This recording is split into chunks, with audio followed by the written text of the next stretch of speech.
Sin mayores preámbulos, lo voy a saludar al consultor político, analista de opinión pública, director de Raúl Aragón y Asociados, precisamente. El doctor Raúl Aragón está en línea. ¿Cómo le va? Buen día, ¿cómo está usted? Buenos días, una pequeña aclaración, no soy doctor. Ah, perdón. Tengo una maestría, no, lo aclaro porque no quiero que me pase lo que le pasó al ingeniero Bloomberg, ¿se acuerda? Que Sí, cuando era sí. ingeniero, sí, no, solo por eso, pero bueno, gracias. Gracias por llamarme. Sí, no, por favor, cuando hablamos y vemos lo que tiene que ver hoy con la sociedad, uno mira y dice, ¿para dónde va la gente? ¿Va hacia un voto anti-Macri? ¿Va hacia volver hacia Cristina? ¿Va hacia dónde? ¿Qué es lo que hoy demanda la sociedad? Mire, la demanda social siempre es diversa, nunca es homogénea, ¿se entiende esto? Hay un sector, por cierto, que acompaña al presidente y quiere continuar con este modelo, es un sector que ha venido disminuyendo en el último año, pero que ronda el 24, 25, 23% de los electores que nosotros consultamos, nosotros los encuestadores, no quiero decir yo puntualmente, y en general consultamos los analistas de opinión pública. Después hay un sector un poco más amplio, que ronda el 35-33%, que acompaña la fórmula Fernández. Pero acá hay que aclarar algo, no es necesariamente una vuelta al kirchnerismo de Cristina Kirchner de su última gestión. Ahí hay una formulación que es muy distinta, la encabeza Alberto Fernández, y no es una formulación estrictamente kirchnerista, ni tampoco plantea un modelo al estilo kirchnerista, ¿no? Es decir, es una formulación peronista con una impronta kirchnerista, pero no necesariamente implica una vuelta al modelo kirchnerista. Y después hay un sector muy amplio en el medio que no coincide con ninguno de las dos expresiones que acabamos de mencionar, que ronda el 40%, y se reparte en distintas figuras. Un sector apoya al exdiputado Massa, Urtubey, otro sector a Lavagna, otro sector a José Luis Espert, un pequeño sector a Guillermo Moreno, tiene 3,5, 4 puntos. En fin, hay una dispersión en ese espacio del centro que no quiere ni la expresión que representa Fernández Fernández, ni la continuidad de este modelo. Esa es más aproximadamente, a rasgos generales, cómo se configura hoy la intención de voto de la sociedad argentina, del electorado argentino. Sí, me queda unas cuantas preguntas de eso que ya me ha dicho y en el medio de todo esto vemos en el contexto nacional la posibilidad de que Massa, todos dicen que puede llegar a acordar con el sector kirchnerista o no, y esta semana se habló de un acuerdo con María Eugenia Vidal en la provincia de Buenos Aires. La pregunta que me queda es, siempre se habló en política, o los políticos les gustó hablar mucho como donde ellos se ubican y que trasladarían su electorado. Hoy se traslada el electorado. ¿Qué quiero decir? Si Massa se va con el kirchnerismo, ¿tengo que sumar ese porcentaje de Massa directamente al justicialismo, quiero decir, a Alberto Fernández? Si se va con María Eugenia Vidal, ¿tengo que trasladarlo al sector de Macri? ¿Cómo tengo que ver eso? No, las uniones de arriba, los acuerdos de liderazgo, nunca resultan en una suma directa de los apoyos que esos liderazgos tienen en la base. Siempre algo se pierde, algunas veces más, algunas veces menos, pero siempre algo se pierde. Digamos que no es una suma directa. De todos modos, en una posible, y estoy diciendo imposible, no segura, acuerdo de Sergio Massa con la fórmula Fernández Fernández o con el Frente Patriótico, como se está llamando hasta ahora, nosotros estimamos que migraría más o menos la mitad de su voto, lo acompañaría, y en la otra mitad migraría hacia las otras fórmulas peronistas, básicamente José Manuel Urtubey y Roberto Lavagna, más hacia Urtubey, haciendo que los dos crezcan un poquito. Pero también hay que decir que si Sergio Massa consigue sumarle 6-7 puntos, que sería muy posible, a la fórmula Fernández Fernández, la colocaría por arriba del 40% de intención de voto, 41, 42, posibilitando una victoria en primera vuelta. Digo, haciéndola posible, no necesariamente 100% probable. Me explico, estoy diciendo es posible, relativamente probable, ¿no? Ujú. Ahora, cuando está muy bien ese contexto, ¿se puede trasladar la otra gran duda que siempre, que está ahora dando vuelta, es, ¿se puede trasladar los resultados electorales provinciales a lo nacional? Digo, porque hoy se vota en 3 provincias y lo más probable es que la mayoría de ellas ganen el justicialismo, pero ¿se puede trasladar todo eso que se está hablando? No, sí, no hay una relación directa, porque, mire, las lógicas electorales de una provincia, sea la que sea, es muy particular. Es una lógica de esa provincia y no necesariamente es igual a la lógica electoral del electorado cuando vota a nivel nacional. Digamos, hay gestiones de gobernador muy exitosas que no se trasladan le garantizan la renovación de mandato a ese gobernador, pero no se trasladan necesariamente a la fuerza política que ese gobernador representa, integra a nivel nacional, ¿no?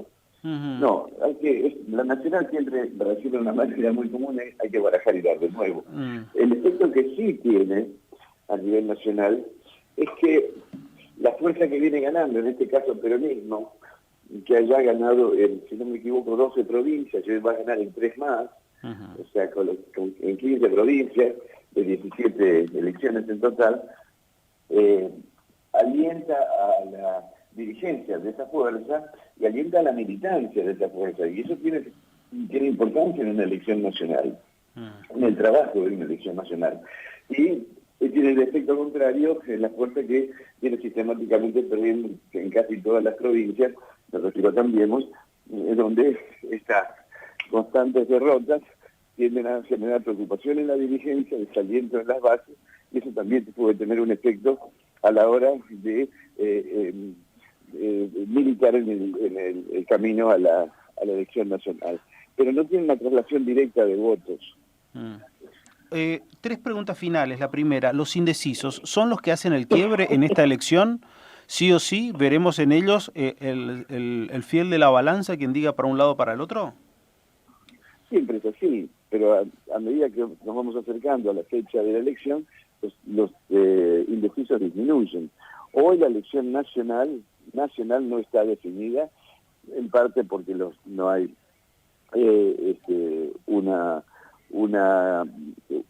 un escenario claro que uno pueda medir, porque fíjese, metodológicamente no se puede medir hoy, porque por un lado tenemos 2 fórmulas presidenciales, Fernández y después del Caño del Pla, y por otro lado tenemos candidatos individuales, Macri, Massa, que no tienen su fórmula configurada. Entonces, metodológicamente no se puede medir cosas distintas en la misma variable. Es como yo le digo, ¿usted qué prefiere? ¿Messi, el Kun Agüero o River? Son cosas distintas, ¿me explico? Sí. No se puede medir. Hay que esperar que se configuren todas las candidaturas, o la mayoría de las candidaturas principales, si usted quiere, Sí. porque de lo contrario es un error metodológico y eso descalifica absolutamente la certeza, la validez del estudio, ¿no? Claro, me parece muy claro todo ese concepto que he dado, pero en el medio yo puedo decirle que quizás hoy vemos 3 grupos bien definidos, quienes están con el Sí, por gobierno, supuesto, por supuesto. y esto me hace pensar que podemos llegar a reiterar un escenario de hipótesis similar al del 2003 de 3 fuerzas, ¿o no? Hoy estaría configurado así, pero también hay conversaciones para que no sea así, donde podríamos terminar con 2 grandes fuerzas, Cambiemos y Frente Patriótico, y algunas candidaturas con intención de voto significativa, pero menores.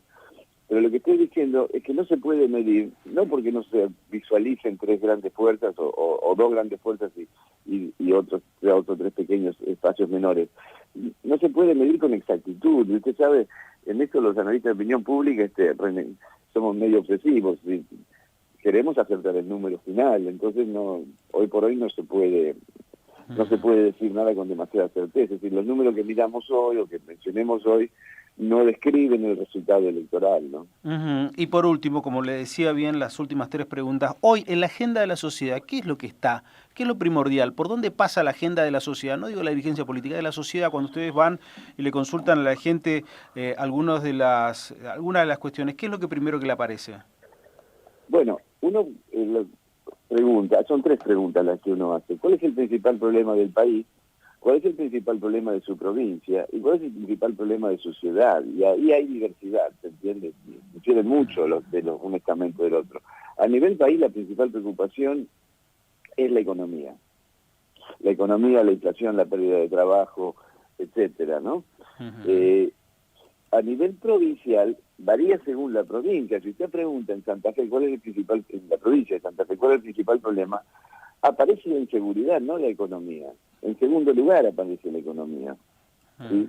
Si usted pregunta a nivel provincial o a nivel de la ciudad de Buenos Aires cuál es el principal problema del país, te van a decir la corrupción. Ahora, eso varía de localidad en localidad cuando preguntamos por la localidad, y cuando preguntamos por el principal problema de la ciudad, sea la que sea, también eso varía muy puntualmente de acuerdo a cada ciudad, ¿no? Son problemáticas individuales. Ujú. Pero en general, a nivel nacional, lo que más preocupa es la economía. Ujú. Englobando en la economía inflación, pérdida del trabajo, los servicios, etcétera, ¿no? Sí, la economía es el tema principal que atraviesa a todos, ¿no? Esa sería la conclusión. Sí, sí, sí. A nivel nacional, la economía el problema principal. Y a nivel nacional se le atribuye a la gestión de Mauricio Macri una muy mala gestión que tiene un 70% de desaprobación, que no sucede en provincias gobernadas por referentes de la misma fuerza. Por ejemplo, en Mendoza. En Mendoza la gestión provincial tiene muy buena aprobación. Mm. Y es la misma fuerza política. ¿Me explico lo que digo? La diferencia Sí. de testamentos, ¿no? Claro. Ujú. Sí, ¿está teniendo un techo cada vez más bajo Macri en cuanto a su gestión? Sí. Yo la percepción que tengo es que el presidente venía en caída en el sentido de que le aumentaba la desaprobación de gestión y le aumentaba la calificación negativa de imagen. Creo que eso ha tocado un piso, creo que se detuvo.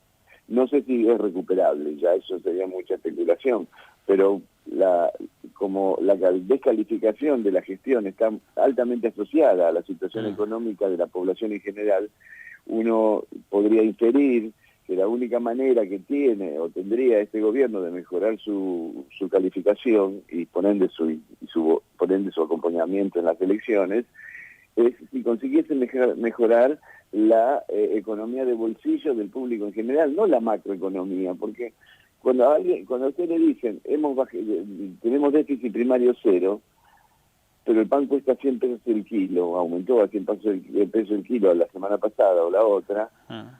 la prestación social es el pan, no el déficit. El déficit cero es una abstracción para el ciudadano común.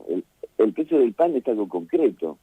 Y la decisión es por lo concreto, no por lo abstracto, ¿no? La verdad que ha sido muy interesante poder escucharlo. Le agradezco mucho su generosidad con nosotros, Aragón, y que tenga una buena jornada. Gracias. No, gracias a ustedes.